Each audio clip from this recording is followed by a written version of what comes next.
les considérations préliminaires, préparatoires, préparatifs, dispositifs. Alors, point 7, après la définition de la philosophie qu'on connaissait bien, n'est-ce pas? La science approfondie de l'ordre universel. Donc, c'est une autre définition de ce qu'elle j'avais déjà donné, qui était la science de toute chose. Donc, il parle de la science, ça veut dire connaissance certaine, universelle de toute chose, c'est l'universel. Par les causes les plus profondes, il parle de l'ordre universel, approfondi, voilà, approfondi de l'ordre. Par la raison humaine. Donc, c'est la science, c'est pas une théologie, n'est-ce pas, qui fait usage de la. Bonsoir Laurent, vous êtes en train de. Voilà, joignez-nous, c'est très bien. Voilà, donc la définition classique, c'est la connaissance certaine de la science par la raison humaine de toute chose dont les causes les plus profondes. Et ici, Cardinal Mercier donne comme définition plus courte la science approfondie de l'ordre universel. Ça, on a vu l'autre fois, c'est numéro 6, maintenant on parle de numéro 7. C'est la division générale de la philosophie en deux parties, l'une spéculative, l'autre pratique.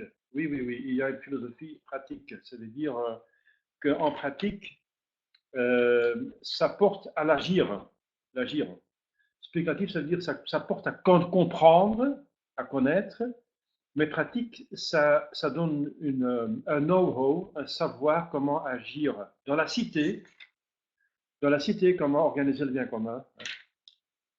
Voilà. Donc c'est la politique est une partie de la philosophie, la vraie politique, la politique philosophique qui est très très très importante, qui devrait être le fondement de toute politique. Bonsoir Laurent.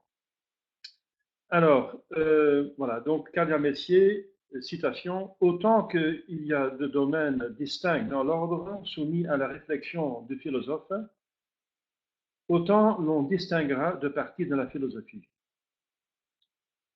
De domaines distincts, ça veut dire qu'à certain moment, le domaine distinct de la philosophie en soi, c'est toute chose, mais toute chose, c'est beaucoup, n'est-ce pas? Donc on fait un minimum d'ordre. Il y a les minéraux, c'est la physique, il y a les plantes, les animaux et l'homme, ça s'appelle la psychologie. La psychologie, oui, oui, quand on parle des plantes, on parle de psychologie en philosophie. On parle de l'agir, c'est l'éthique. On parle de la connaissance des causes les plus profondes, vraiment au sommet, c'est la métaphysique. Et on parle, comme je vous dis, de la cité, comment dans la cité, la politique et aussi des autres domaines, la culture qui a toujours une relation avec la beauté, donc l'esthétique. Donc les domaines, donc quoi que la philosophie agit de toutes choses, on va quand même la diviser, distinguer en domaines distincts, pour simplifier la chose. Même Aristote l'a fait, n'est-ce pas? Aristote a donné une physique, et une métaphysique, et une éthique, et une politique. Voilà. Un premier domaine est l'ordre réalisé dans la nature. Un autre est celui que le sujet réalise lui-même. Réalise les choses et nos actes. Les choses et nos actes. L'ordre de la nature existe indépendant de nous. Il nous appartient de l'étudier. Speculari, theoreo, theoreo en grec. De là vient théorie, n'est-ce pas? De la étudier, speculari en latin. Non de créer au sens large, bien sûr, parce que l'homme ne peut pas créer au sens strict, ça veut dire faire quelque chose à partir de rien. C'est la définition de création au sens strict. Au sens large, c'est de faire quelque chose de manière artificielle. Donc ça, comme contre-distinction à la nature. La nature, ça vient comme ça, finalement, c'est organisé par Dieu, et tout ce qui est artificiel, qui appartient à la culture, c'est fait par l'homme. Donc des créations, on peut dire que l'architecte crée une maison, c'est-à-dire qu'il a une idée originelle de réaliser la maison, mais à partir des éléments qui existent. Donc ce n'est pas une création pure et simple, mais on m'appelle quand même création au sens large.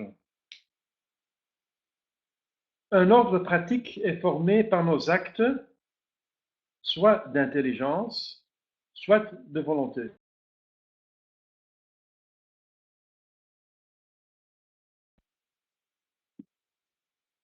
Quand la caméra s'évanouit, j'attends un petit peu voilà, avant de continuer. Donc il y a deux ordres pratiques, l'une a relation à faire à l'intelligence, les actes d'intelligence, et l'autre à la volonté. Puis ces actes président à l'emploi des choses extérieures dans les arts. Il y aura en conséquence une philosophie spéculative ou théorique et une philosophie pratique. Le premier groupe de disciplines philosophiques est la philosophie de la nature, la philosophie spéculative.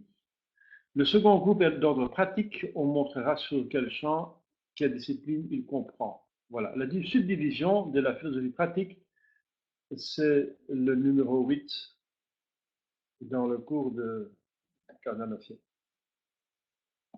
La philosophie pratique embrasse naturellement trois parties. Voilà, la logique s'occupe donc des actes de la raison, de l'intelligence. La logique est donc une philosophie pratique, ça veut dire ça nous aide en pratique pour bien pratiquer la pensée, pour bien penser. La pensée, c'est une action intérieure et la philosophie nous donne une méthode comment bien réfléchir. La logique qui s'occupe des actes de raison. La philosophie morale ou l'éthique qui s'occupe des actes de la volonté. L'esthétique ou la philosophie des arts s'occupe donc des actes extérieurs. Parce que comprendre et vouloir, c'est intérieur. Et réaliser, par exemple, une statue, c'est extérieur. Donc voilà trois domaines déjà de la philosophie pratique. Ensuite, la subdivision de la philosophie spéculative chez les scolastiques et chez les modernes. Les scolastiques, ce sont les disciples de la Scola, c'est-à-dire de saint Thomas. De saint Thomas qui lui-même est allé à l'école d'Aristote et de tous les philosophes, n'est-ce pas, de valeur, mais surtout Aristote, la Scola, donc scolastique. Et chez les modernes, ça veut dire tous ceux qui sont venus après saint Thomas et qui ont posé des choses qui sont partiellement vraies, mais principalement fausses. Je connais très peu de philosophies modernes qui sont correctes.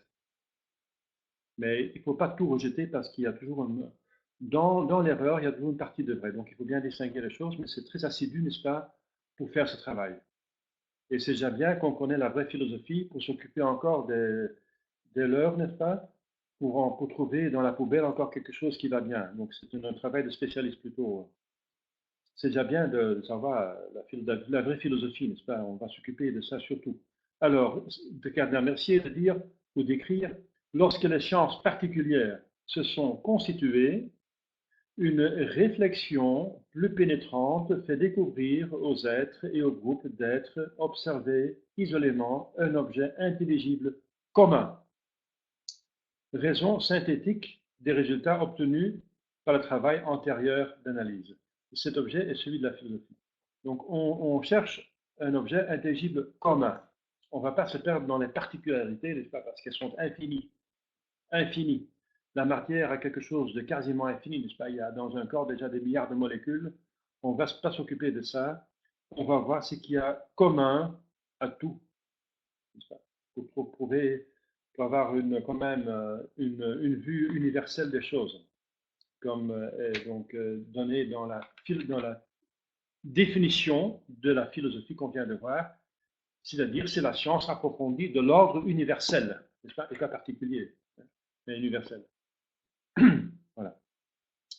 Il y a aux choses un triple objet commun aux choses. Le mouvement, la quantité et la substance. C'est ce qui saute à l'œil, n'est-ce pas? Ce qui saute à l'œil, c'est le mouvement. Et ça, Héraclite l'avait déjà vu, n'est-ce pas? La quantité, La quantité est importante, même, surtout pour l'ordre moderne, n'est-ce pas? C'est la quantité qui compte, la quantité d'argent, la quantité de possession, la quantité de nourriture qu'on a à disposition. Voilà, la quantité va être importante. Et la substance, c'est-à-dire, est-ce que ça existe, n'est-ce pas? Est-ce que c'est vraiment substantiel? C'est pas seulement dans ma tête, mais c'est en réalité, c'est une substance. Le mouvement, la quantité, la substance, ce sont un triple objet commun qui saute à l'œil en observant les choses, toutes les choses. Un triple objet commun donnant lieu à une division tripartite de la philosophie spéculative. Alors en note, il y a un texte de saint Thomas, donc en latin, ça je vous l'ai épargné, n'est-ce pas? C'est une illustration de ce qu'il vient de dire. On continue. Cette division, donc tripartite, triple, répond à une abstraction intellectuelle qui s'effectue à 3 degrés, aux 3 étapes que parcourt l'intelligence dans son effort pour comprendre synthétiquement l'ordre universel. 3 étapes. 3 étapes. Ce qui se fait de la nature, celle-ci désignant l'ensemble des êtres observables, donc sensibles, s'appelle d'un terme très général le changement ou le mouvement. Voilà. Donc je réfère de nouveau à Héraclite. Il a observé quelque chose de fondamental, c'est que toute chose change, est au mouvement. Voilà. Les choses ne sont pas, restent pas les mêmes. Il y a une usure qui est dessus, un changement de couleur par l'influence du soleil. Par l'homme lui-même, le corps humain vieillit, n'est-ce pas? Un enfant, il croît, il devient grand, adulte. Le temps change, n'est-ce pas? Toute chose change avec le temps, n'est-ce pas? Il y a changement sur tout parce qu'il y a, et souvent les choses se corrompent et deviennent autre chose. La corruption, génération. Voilà. Donc on constate le mouvement. Héraclite dirait tout bouge. Pantarei en grec. Pantarei. Donc on observe, tout le monde observe qu'il y a un mouvement, un changement dans toutes les choses visibles. Les corps dans lesquels se passent les mouvements sont donc les mobiles, ça veut dire les choses qui changent, les mobiles. Ce sont des termes philosophiques, n'est-ce pas? Il ne faut pas prendre ces termes dans l'acceptation quotidienne, mais elles ont une charge, un chargement, donc des significations philosophiques. Donc on parle de changement, de mouvement et de mobile. La cause efficiente du changement, c'est-à-dire la cause qui effectue, qui fait que les choses se meuvent, est le moteur. Donc le mobile, c'est ce qui est mu, et le moteur, c'est ce qui meut. Donc actif, action, donc l'action et la passion. Ça s'appelle l'action et la passion. Le mobile subit le changement, c'est donc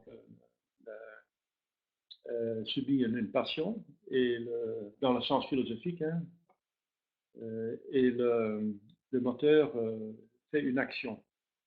Le changement lui-même est mouvement, est kinésis, est kinésis, le mouvement, est le ou là, c'est féminin, est kinésis. En grec, kinésis, kinésie, kinésithérapie, on voit, donc kinésis en grec ça veut dire le mouvement. Est kinésis. Donc il donne le terme grec parce qu'on s'appuie bien sûr sur Aristote. L'explication approfondie du mouvement, ainsi compris, fait l'objet de la première partie de la philosophie de la nature, de la physique.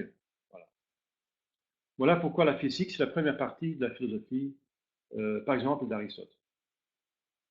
Ensuite, ce qui est dans la chose, abstraction faite de son mouvement, ce qui est permanent dans la nature, to akineton, permanent, celui qui reste dans la nature, qui réside, se présente d'abord à l'esprit comme un objet affecté de quantité.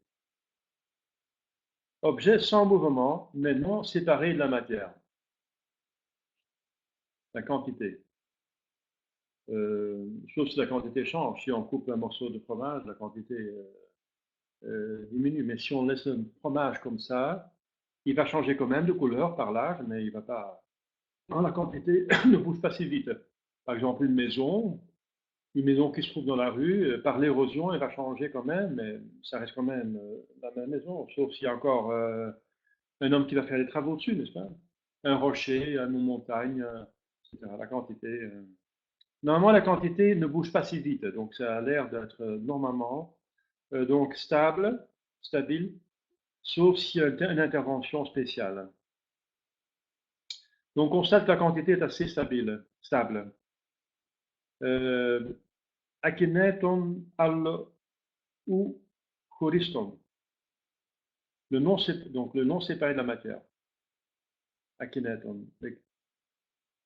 Ce qui est permanent dans la nature.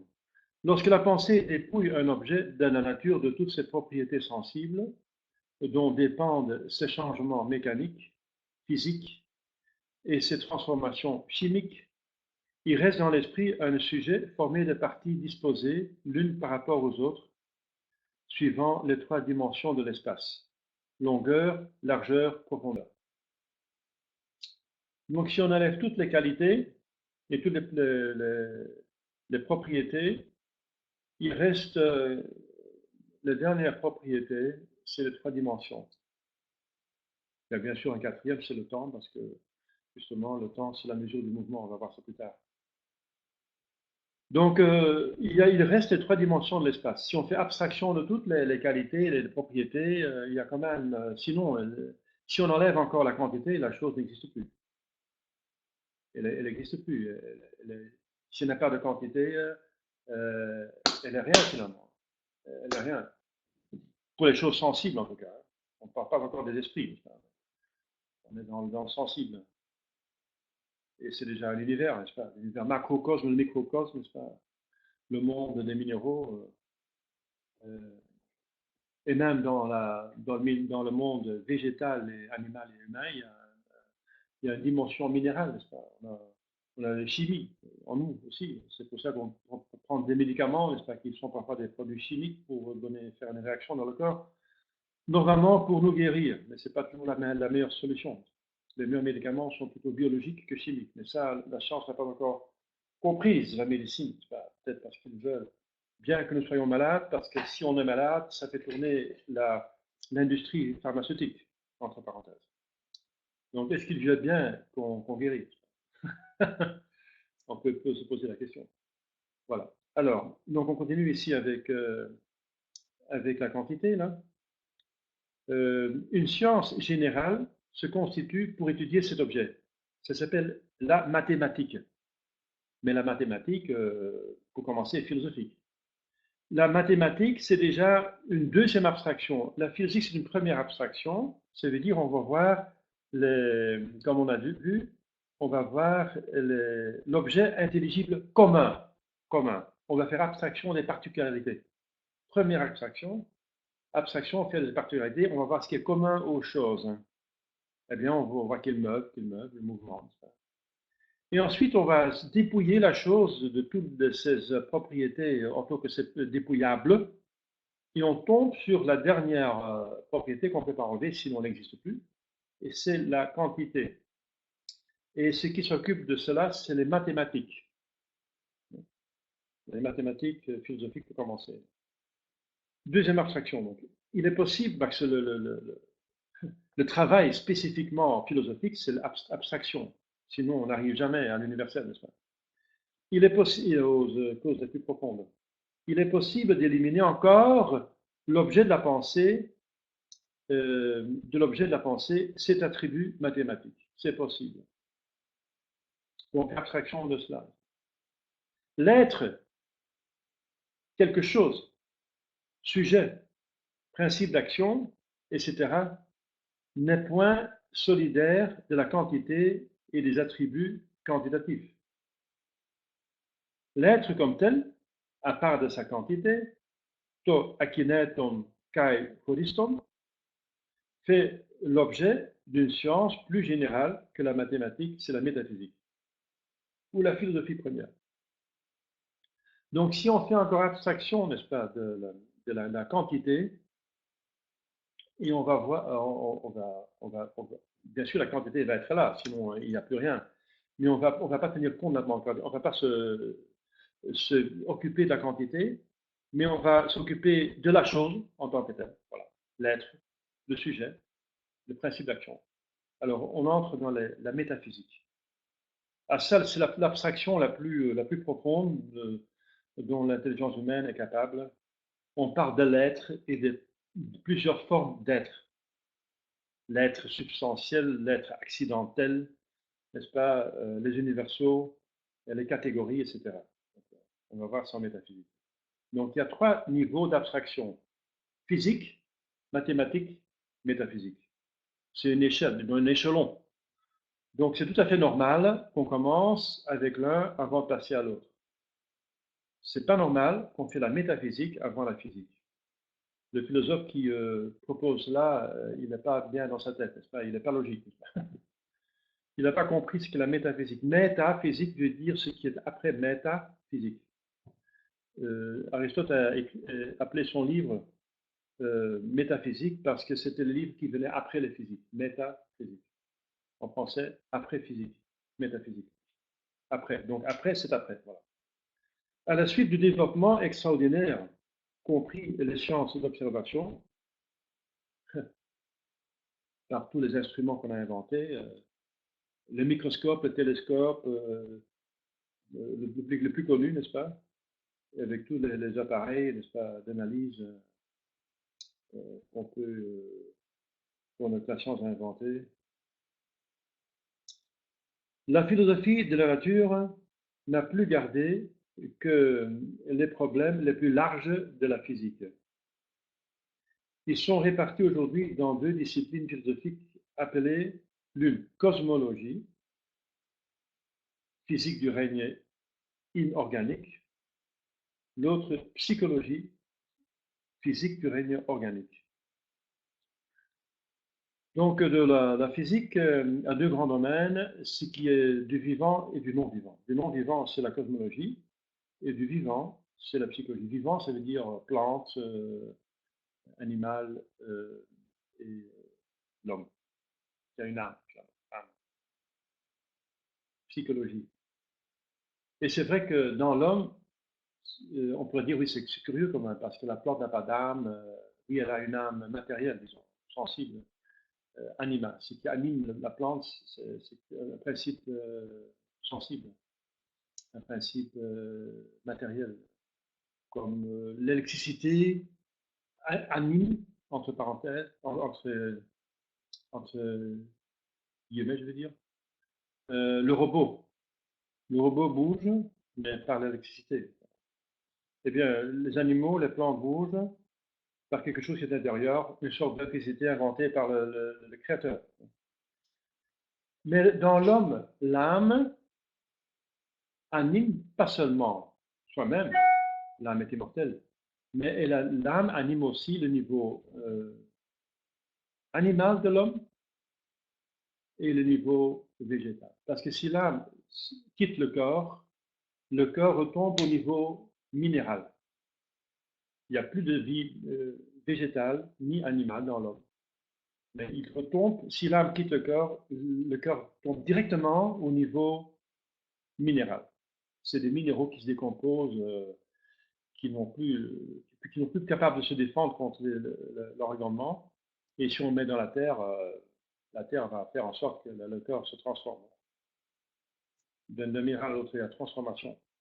C'est la preuve que l'âme vérifie plusieurs fonctions, n'est-ce pas?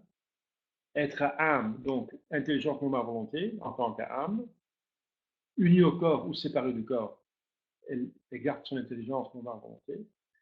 Si elle anime le corps, elle donne aussi la vie animale de l'homme, on bouge, les sens extérieurs et intérieurs fonctionnent, n'est-ce pas? Et aussi le niveau végétal fonctionne. Voilà. Donc de cela s'occupe la psychologie. Ensuite, il y a la théologie naturelle. La théologie naturelle, parce qu'on peut connaître par la simple raison l'existence de Dieu et plusieurs propriétés de Dieu. Le couronnement de la physique dans la division ancienne est donc la théodicée, la théologie naturelle ou théodicée. Elle traite en effet de la première cause efficiente et de la dernière cause finale de la nature, de tout ce qui existe. Forme dans la division moderne, sous le titre de théodicée, une troisième discipline. À part de la cosmologie et la psychologie, eh bien, on s'occupe de Dieu, bien sûr. Les problèmes relatifs à l'origine et à la valeur des connaissances intellectuelles appartiennent à la psychologie. Mais l'importance exceptionnelle qu'ils ont prise depuis Kant, Emmanuel Kant, qui a déclaré que la métaphysique n'est pas possible, n'est-ce pas? Qu'on n'est pas capable de connaître l'objet de la métaphysique. Alors, voilà, on s'est occupé de le réfuter, n'est-ce pas? Il fallait appointer les concepts et il fallait trouver des preuves que c'est bien possible. Parce que si Kant a raison, alors il n'y a pas de... On ne peut plus parler de la transsubstantiation, n'est-ce pas? Puisque les propriétés physiques de l'hostie et du divin restent, résident. Et ce qui est changé, c'est la métaphysique, c'est la substance. Donc si on est kantiste, on ne comprend rien de la transsubstantiation. Et c'est très grave parce qu'alors, voilà, on perd un point de la foi, n'est-ce pas? C'est un dogme. Vous voyez comme la philosophie est importante pour la religion, n'est-ce pas, pour les théologiens, pour la théologie, pour le magistère. Voilà, donc qu'ils ont prise, l'importance exceptionnelle qu'ils ont prise, ces problèmes relatifs à l'origine et à la valeur des connaissances intellectuelles, a déterminé les philosophes à les détacher de cette partie de la philosophie et à les réunir à un traité à part, l'idéologie et la critériologie et l'épistémologie. Voilà. Idéologie, c'est comment est-ce qu'on fait les idées. Critériologie, qu'est-ce qu'on est capable de connaître. Et épistémologie, comment est-ce qu'on peut exprimer des idées. Donc, on approfondit la psychologie à cause de l'attaque, n'est-ce pas? À cause de l'attaque, on était fait par Kant et les philosophes modernes sur la métaphysique et même sur la psychologie. On a dû spécifier les choses et on a développé une partie de la philosophie et on a donné un nom à part. La métaphysique générale, de jadis, est représentée dans la division moderne par l'ontologie. Voilà, alors, parce que vous voyez plusieurs mots, n'est-ce pas? Alors, l'ontologie, ça veut tout simplement dire la métaphysique générale, mais qui n'est pas spécifiée en idéologie, critériologie ou épistémologie. Alors, les mathématiques ne sont plus rangées parmi les disciplines philosophiques. Voilà, donc les mathématiques se sont émancipées. Les notions fondamentales d'unité de nombre sont étudiées toutefois en ontologie, celles de quantité, d'étendue, d'espace en cosmologie. Donc, les fondements quand même de la métaphysique ont survécu, partiellement de l'ontologie, partiellement de la cosmologie. Mais les mathématiques sont devenues champs à part. Un philosophe il va connaître la mathématique et c'est vrai que le logistique, n'est-ce pas, c'est la logique, donc simplifiée, systématisée, et ça se rapproche de l'algèbre et des mathématiques. Voilà. D'après la classification ancienne, la philosophie spéculative est donc l'ensemble des sciences groupées sous les trois grands chapitres: physique, mathématiques et métaphysique. Ça, c'est l'ancienne division. Dans la classification moderne, à cause des attaques, n'est-ce pas, des philosophes modernes qui s'attaquent à toute chose, surtout à la philosophie parce qu'elle mène à l'existence de Dieu. On peut prouver que Dieu existe. Et voilà, et on fait bien penser les hommes. Et ce sont deux choses que certaines personnes de pouvoir ne veulent pas. Pour manipuler les gens, il ne faut pas qu'ils aient une religion très forte. Donc il ne faut pas prouver que Dieu existe. Il ne faut pas qu'ils réfléchissent logiquement, mais qu'ils suivent bêtement. Donc c'était dans leur intérêt de saper, de molester la philosophie. Donc c'est une grande partie le travail de la philosophie moderne, des illuminés, n'est-ce pas? Des siècles de lumière, qui sont des siècles de ténèbres, de Satan, n'est-ce pas? Il s'appelle Lucifer, celui qui porte la lumière, des siècles de lumière, mais qui finalement transporte, qui fait l'ombre. C'est un menteur. Sa lumière, c'est le pont des ténèbres. Alors, dans la classification moderne, donc, la philosophie spéculative comprend, je parle donc de la scolastique, ça veut dire de cette partie de la philosophie vraie, qui s'est développée et qui se défend contre cette mauvaise et fausse philosophie moderne. Donc on parle aussi de philosophie moderne thomiste, dans le bon sens, hein, et la philosophie moderne autre que thomiste, qui est 99% donc pervertie, hein, perverse, mais subsidiée et applaudie par le monde. Et c'est surtout l'Église qui a soutenu la scolastique. Donc l'Église, les enfants de lumière contre les enfants de ténèbres. Je mettrai des inimitiés entre toi et la femme, entre ta descendance et sa descendance. C'est la guerre éternelle, n'est-ce pas, qui remonte à la Genèse et qui est une guerre spirituelle, n'est-ce pas? Le Dieu contre le diable. Le Dieu est un esprit, le diable est un esprit, Dieu est vérité, le diable est mensonge. Donc vous comprenez que la philosophie a une grande partie là-dedans, parce que la philosophie, c'est la recherche de la vérité, et le diable, il cherche à développer son mensonge, n'est-ce pas? Mais il doit bien le cacher, il doit le bien faire un beau, représenter comme la vérité, c'est un menteur, et voilà, il a sa philosophie moderne. Mais si on voit ça sous l'aspect de les oculaires de Genèse 3.12, alors on va comprendre mieux ce qui se passe dans la philosophie après le Moyen-Âge. Donc si on prend les lunettes Genèse 3.12 et on regarde l'histoire du monde et de la philosophie, on comprend mieux ce qui se passe. Dans la classification moderne, la philosophie spéculative comprend donc l'ontologie, la cosmologie dite transcendantale, par opposition à la physique expérimentale. Cosmologie transcendantale. La psychologie, dite rationnelle, par opposition aux sciences anatomiques et physiologiques du corps humain. La théodicée aussi. De plus, on y fait toujours une place à part. Ceux qui restent fidèles à la division ancienne font de même d'ailleurs à la philosophie critique ou critériologie. Voilà, dans quel ordre faut-il ranger les diverses parties de la philosophie maintenant?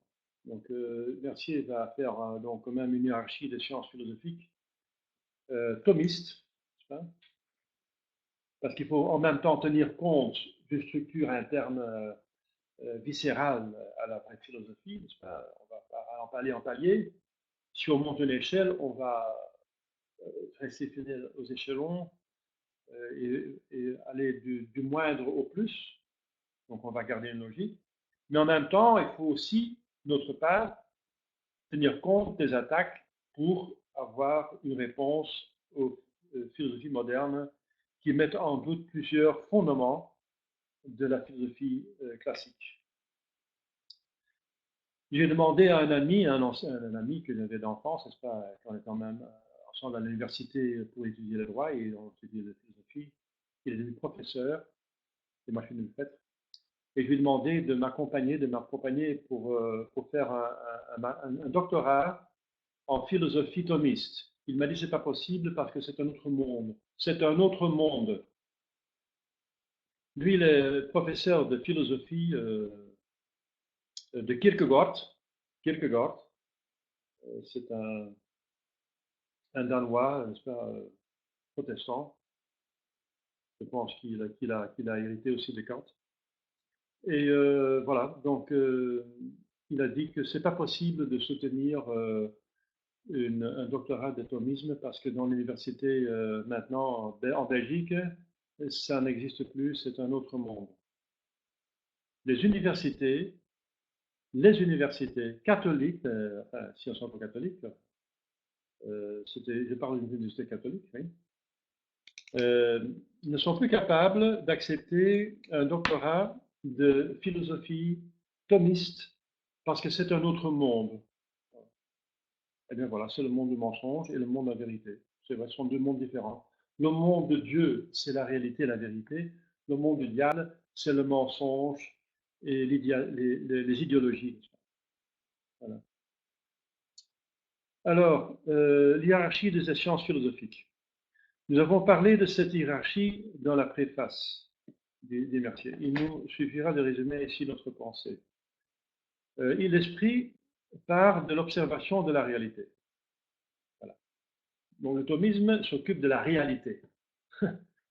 C'est déjà extraordinaire hein, en ces temps modernes. La réalité. C'est ce qui existe en dehors de notre tête.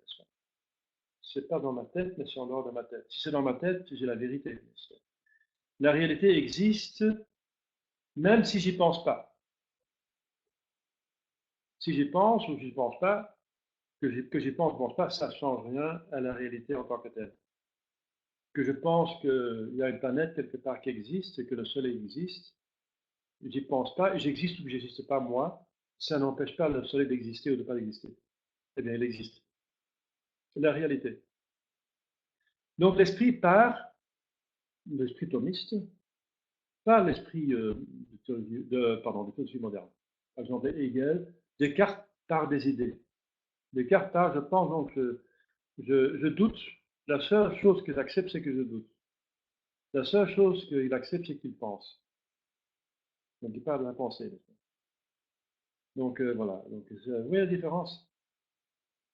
Donc l'esprit parle de l'observation de la réalité.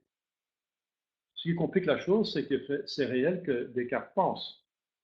Ça c'est sûr, mais c'est une réalité qui est subjective en même temps, n'est-ce pas, qu'objectif. L'objectif, c'est qu'il existe, qu'il a cet objectif que Descartes existait, qu'il avait un cerveau, n'est-ce pas? On peut même, si on coupe dans son cas, on peut voir le cerveau, cet objectif, qu'il existe, c'est une réalité, et qu'il pense, c'est aussi une réalité. Mais vous comprenez ce que je veux dire? S'il s'arrête seulement à sa pensée, euh, il met en doute toute l'autre réalité, et vous voyez la différence. Alors, Descartes tombe dans l'idéalisme, comme on dit. L'idéalisme, ça veut dire la philosophie des idées. On se fait des idées. Nous, on cherche la réalité. Les sciences d'observation sont donc les premières. Donc la réalité, pour la connaître, il faut l'observer, tout simplement. Et l'observation, ça passe par les sens. Nous ne sommes pas des anges qui ont une intuition directement de la réalité, d'esprit à la réalité, mais notre esprit passe par le corps, par les informations que nous donne le corps, par les sens extérieurs, et ensuite les sens intérieurs, les fantasmes, et ensuite l'abstraction par l'intelligence agent et passif, etc. Ça, on va voir en psychologie. Donc, voilà, les sciences d'observation sont donc les premières d'observation. Eh bien, la physique générale est leur complément philosophique. La physique est représentée aujourd'hui par la cosmologie, par la psychologie, par la théodicée. Cosmologie, le monde non vivant, l'univers non vivant. La psychologie, l'univers vivant, mais sensible et observable. Je dis observable parce que l'âme en tant que telle n'est pas sensible, mais l'observable parce qu'elle anime le corps et par introspection, nous pouvons nous observer nous-mêmes. Nous sommes âme et corps, mais nous sommes aussi âme. Et si nous pensons, nous voulons, nous pouvons nous observer nous-mêmes, faire un retour sur nous-mêmes. Ce n'est pas sensible, autant que c'est une âme qui pense à une âme, n'est-ce pas? Mais c'est possible. C'est l'introspection qui est une source d'information qu'on a pour la science de psychologie, qui est refusée par la science moderne. Hein. L'introspection n'est pas permis, n'est pas acceptée. Mais c'est quand même une source ancienne de connaissances. À la psychologie se rattache la critériologie, n'est-ce pas? Et les thèses fondamentales de l'éthique. La critériologie, c'est qu'est-ce que nous sommes capables de connaître? Après Kant, etc., il faut bien en parler. Et les thèses fondamentales de l'éthique, ou science des mœurs. Même l'éthique, on met en doute, n'est-ce pas? On n'enseigne plus le droit naturel dans les universités belges, et européennes et mondiales, je pense. Plusieurs pays ne font plus. Parce qu'on peut chipoter à la nature. On n'accepte pas qu'il y a une loi dans la nature. S'il n'y a pas de loi dans la nature, alors on peut avorter, changer le sexe, etc. Donc l'éthique, n'est-ce pas, c'est très important, il faut voir qu'il y a une éthique fondamentale, la science des mœurs. Et ce n'est pas 51% du Parlement qui décide de ce qui est bien et mal. Non, il y a quelque chose inhérent, naturel aux choses. Et ça, on va voir dans l'éthique. Vous voyez comme la philosophie est importante. Avec la philosophie éthique, on peut la refuser, n'est-ce pas, tout le libertinage moderne. Les mathématiques font suite à la physique. Comme on a dit, c'est une abstraction plus haute, deuxième abstraction, la physique, la première abstraction, mathématiques, deuxième abstraction.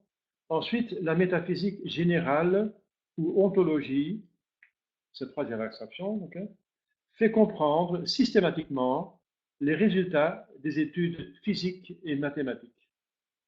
Donc sa synthèse, c'est encore un approfondissement de physique et mathématiques. C'est une abstraction au troisième degré. Une science, physique, mathématique, métaphysique, est formée d'un ensemble de relations. Elle réalise un ordre rationnel. Donc il y a un ordre entre les choses. On avait déjà vu en palier, n'est-ce pas, en degrés, il y a un ordre de degrés. La science de cet ordre s'appelle science rationnelle ou logique. D'un mot, la logique. Donc elle va voir les relations dans l'ensemble de la science. Avec la logique, la philosophie spéculative qui contient tout l'essentiel de la philosophie est complète. Parce que la logique peut être spéculative ou pratique. Comme on a dit, elle peut être pratique. Quand elle apprend l'intelligence pour bien fonctionner, elle est philosophique si juste seulement elle observe comment fonctionne la pensée. La bonne pensée, la pensée qui amène à la vérité, bien sûr, à la vérité. Parce que la vérité, en même temps, a un aspect objectif, c'est connaître la réalité, et un aspect subjectif. Je pense, je connais la vérité. Je connais la vérité. La vérité, c'est la correspondance entre ces deux choses. Si ce que je pense et ce qui existe, ça correspond, je suis dans la vérité. Si je vois par exemple un arbre, s'il y a un arbre devant moi, et je l'observe, je dis c'est un arbre, et c'est vrai que c'est un arbre, alors ma pensée est dans la vérité. Je pense à cet arbre et c'est un arbre. Donc il y a une correspondance, une égalité, une équation, une sorte d'équation dans la forme de ce que je pense et ce qui est dans la réalité. Et c'est ça la vérité. La vérité, c'est la correspondance entre le subjectif et l'objectif, entre la chose et ma pensée. Voilà. Donc ça a deux aspects. Deux aspects.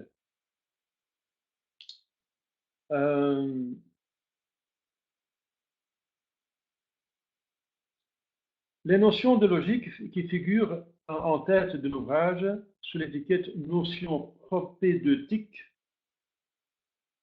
ce sont des notions logiques. Ce que nous faisons finalement, c'est selon Mercier, c'est de la logique, c'est ça, donner les concepts, n'est-ce pas, introductifs, dispositifs, ou bien penser philosophiquement, n'est-ce pas? Donc, les notions de logique qui figurent en tête de l'ouvrage ne forment pas, à proprement parler, la science logique. Ce n'est qu'une préparation, c'est une introduction. De même, les thèses de morale et de droit naturel que nous reportons après la logique ne sont en définitive que des applications de la science morale à la conduite de la vie individuelle et sociale. Des applications. Voilà. La science morale elle-même, dans sa partie générale, emprunte ses principes à la psychologie. Bien sûr, mais il ne faut jamais oublier que la philosophie s'occupe de tout. Donc elle ne va jamais perdre de vue le tout, l'ensemble. Même si elle s'occupe d'un domaine de l'univers, elle va tenir compte de ces relations que cette partie de la réalité a avec tout le reste de la réalité. C'est ça justement ce qui fait la spécificité de la philosophie. Elle s'occupe de tout. Elle ne se borne pas seulement à un certain domaine de la réalité, comme pour les autres sciences, toutes les autres sciences, mais s'occupe de tout. Il y a une autre science qui s'occupe aussi de toute la théologie, elle s'occupe de tout, mais sous le point de vue de la relation avec Dieu, bien sûr. Sous le point de vue de la relation avec Dieu, mais quand même de tout, n'est-ce pas? Elle va aussi tout passer en vue, hein, parce que notre relation avec Dieu comporte aussi toutes choses, n'est-ce pas? Parce que Dieu a donné des directives, comment se comporter envers les choses. Voilà. Alors, la science morale elle-même, dans sa partie générale, emprunte ce principe à la psychologie. Qu'est-ce, en effet, que l'acte moral, objet de la philosophie morale? Eh bien, c'est un acte justement de l'âme.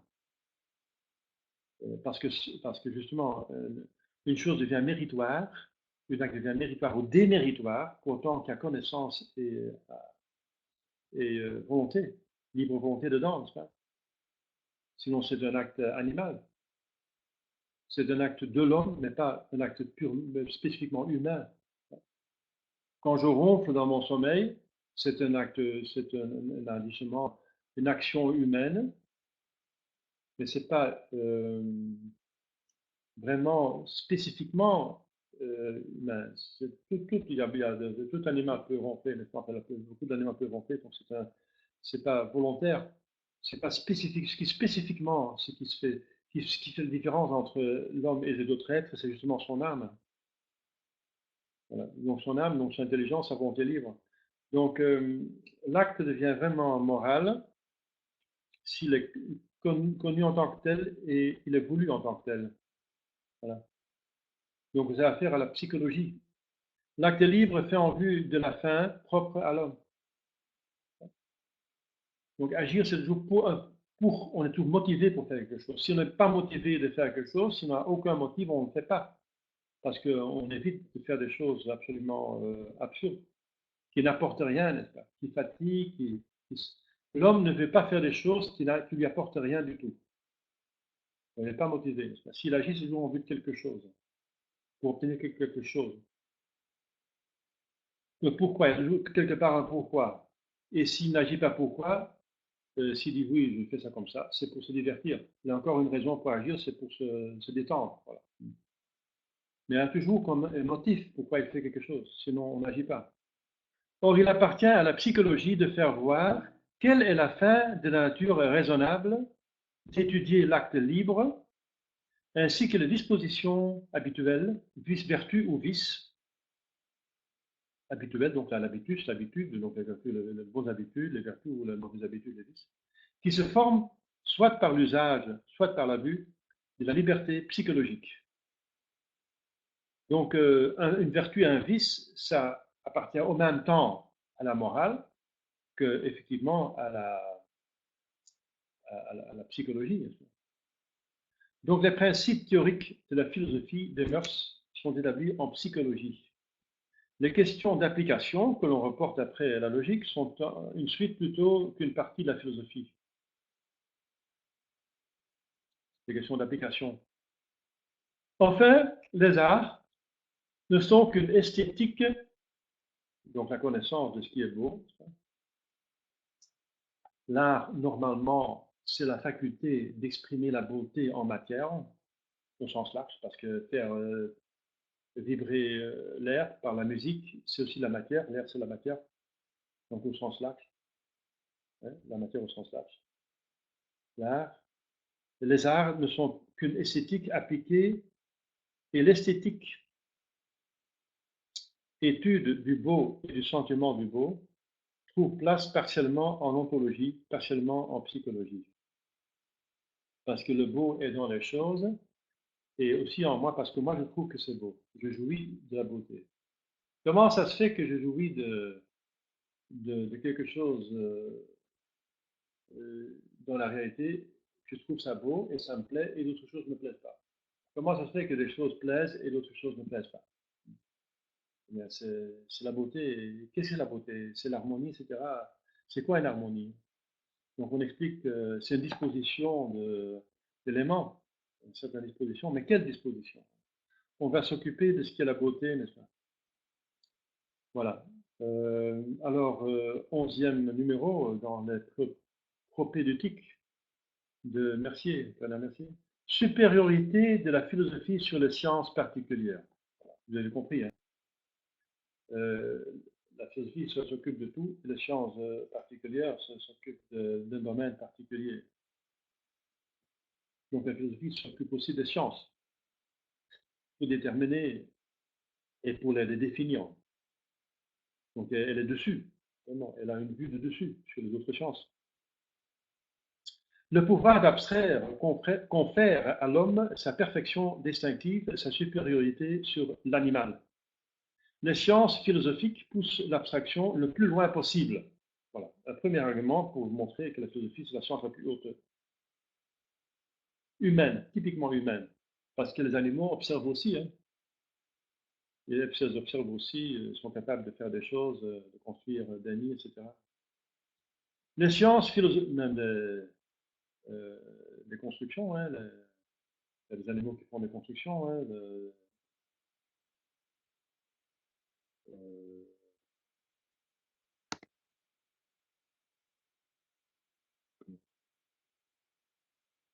leur perfection est donc supérieure à celle des autres connaissances.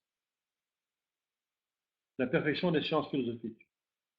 Les mathématiques sont supérieures aux sciences physiques, supérieures par l'abstraction, qui est plus poussée, plus loin, qui est plus poussée plus loin.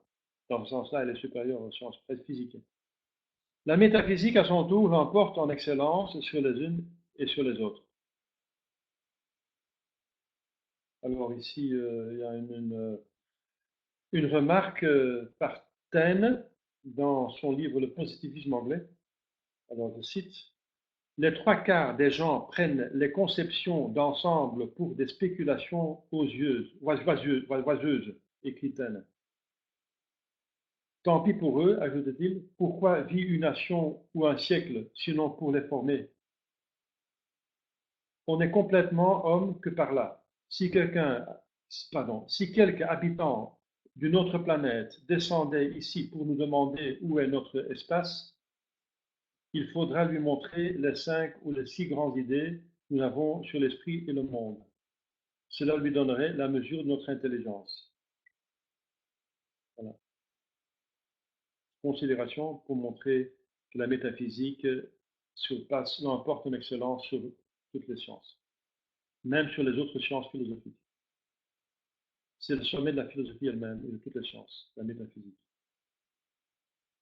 Il y a une science qui est au-dessus, c'est la théologie, parce qu'elle est divine. Elle part de la révélation divine. Et usage de la foi. La foi, c'est un don divin. Voilà. La seule science qui est au-dessus de la philosophie, c'est la théologie. Mais elle n'est pas humaine, cette science, elle est partiellement divine. C'est un don de Dieu. Et la philosophie est typiquement humaine, avec les forces humaines. Pour l'instruction de ceux à qui la philosophie inspire parfois plus de défiance que d'estime, il est bon de rappeler en les résumant ces arguments sur lesquels Aristote appuie la supériorité de la métaphysique.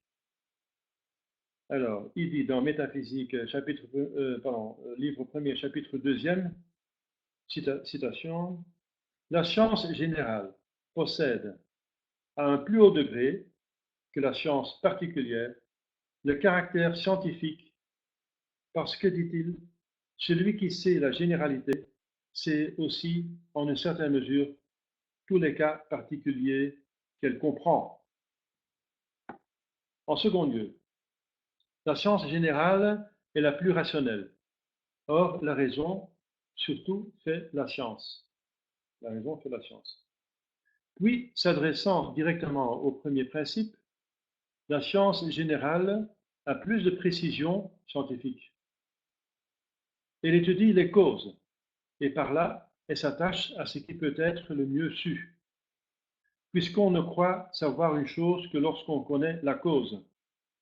Enfin, la science qui va davantage aux principes et les fait mieux comprendre que toute science subordonnée et exécutrice est celle qui connaît le but en vue duquel quelque chose doit être fait. Pour chaque chose, ce but dernier, c'est son bien, et d'une manière universelle, c'est le plus grand bien possible dans la nature tout entière. Voilà, Aristote. Aristote sur la philosophie, sur la métaphysique. Alors on va s'arrêter ici, on a parlé 1 heure. Est-ce qu'il y a des questions? C'est vrai que peut-être vous avez besoin du texte, hein. Ce serait quand même. Moi, ça va encore. C'est pas trop compliqué. Ce sont des notions introductives, mais quand même. Ce serait bien d'avoir le texte, je pense. Mais alors, il faut scanner, je pense. Il faut commencer. Il faut que je trouve un système de scan facile. Si le livre nous convient, je pense que c'est un bon livre. C'est le livre jusqu'à présent qui me plaît le plus, qui est le plus oui, logique, dirais-je. J'avais des problèmes avec la pensée de Maritain, et c'est vrai que Maritain a dévié, n'est-ce pas? Et aussi d'autres manuels qui me paraissaient un petit peu bizarres. Il y a un autre manuel qui s'occupe trop de la philosophie moderne et qui cite trop des auteurs modernes, comme s'ils sont valables. Et ici, je trouve un manuel qui me semble vraiment thomiste, quoi, qui s'exprime clairement, simplement. Donc, je pense que je vais continuer avec celui-ci.